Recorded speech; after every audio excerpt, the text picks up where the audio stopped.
I hope you enjoyed watching the video, Where is the Outrage? I want to begin this video with a brief story about passion and strategy. Do you recognize these two men? If you're not from the United States, you probably won't.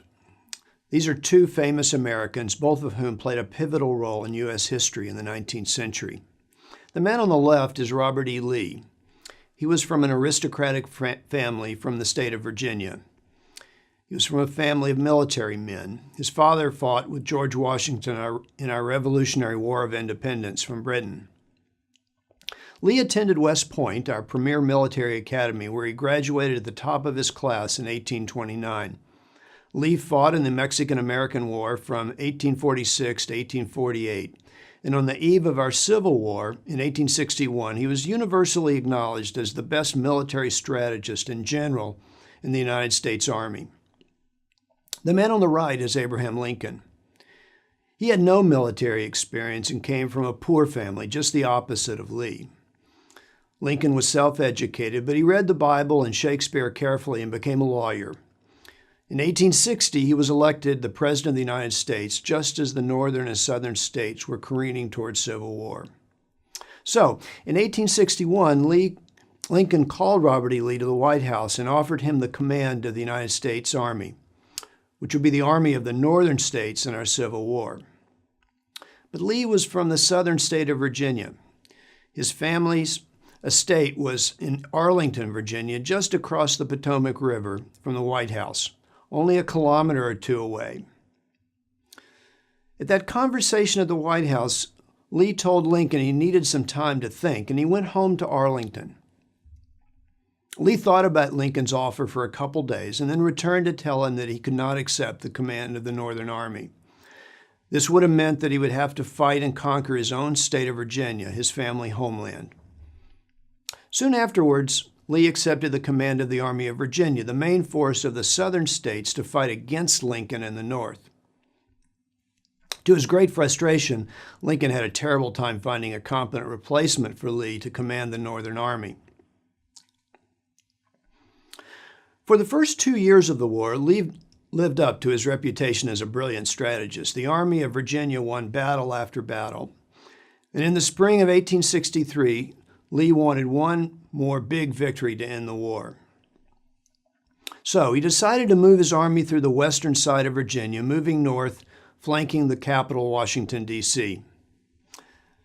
It seems incredible today, but Lee's army was on the move, and Lincoln didn't know where it was or where Lee was going.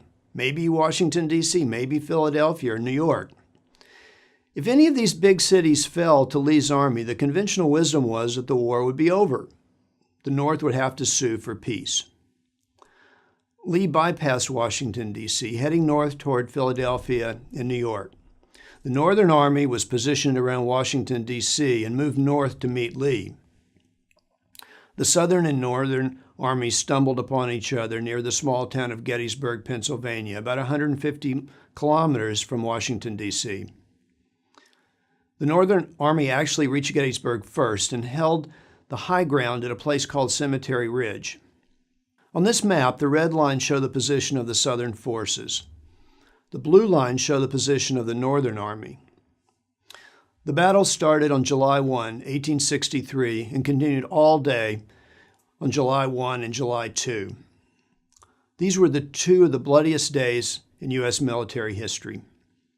The Southern Army attacked the flanks of the Northern Army. But after 2 days of fighting, the northern flanks had held. Both sides had suffered terrible casualties, but the two armies were in the same places they were when the fighting began. On the night of July 2nd, Lee met with his generals to discuss strategy. Lee felt that the northern forces were now concentrated on the flanks, leaving the middle of their line weak and exposed. Lee decided to attack the middle of the northern line at Cemetery Ridge.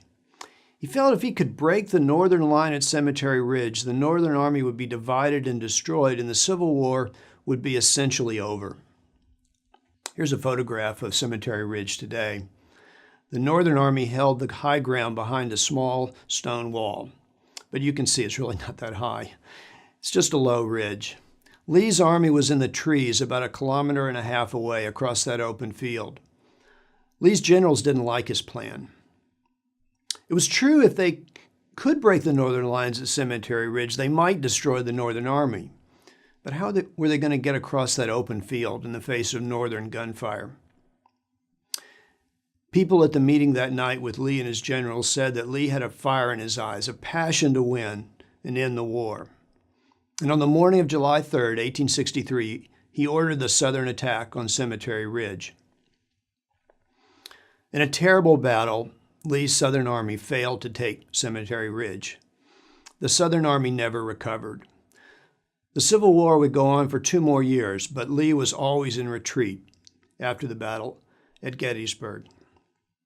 Strategy in the water and sanitation field is often a lot like Lee's frontal attack on Gettysburg, full of passion, but short on strategy. Lee should have known his strategy was flawed because during 1861 and 1862, he repeatedly used the advantages of high ground and strong defensive positions to defeat the Northern Army.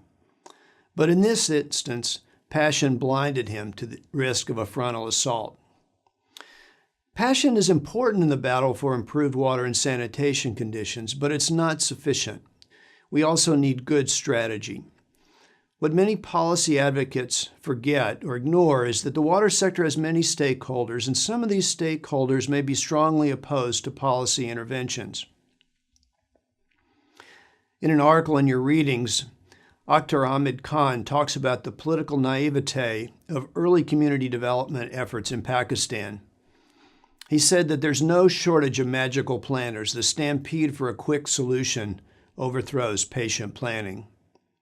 We don't want to make this mistake in the water and sanitation sector. This is why we have to understand status quo conditions, in particular the opposition to change and how strong it is. We need a carefully thought out strategy because some stakeholders may react or counterattack. Our strategy needs to plan several moves ahead. As an aside, this is one of the problems with generalizing results from randomized controlled trials in the water sector. Randomized controlled trials do not help us much to understand the counter moves of different stakeholders. Lincoln never forgave Lee for his decision to turn down the command of the Northern Army. Lincoln's bitterness was personal. He established the Arlington National Cemetery on Lee's wife's family estate and buried the Northern casualties from Gettysburg there so that Lee and his family could never return after the war. Arlington National Cemetery is where President John F. Kennedy is buried.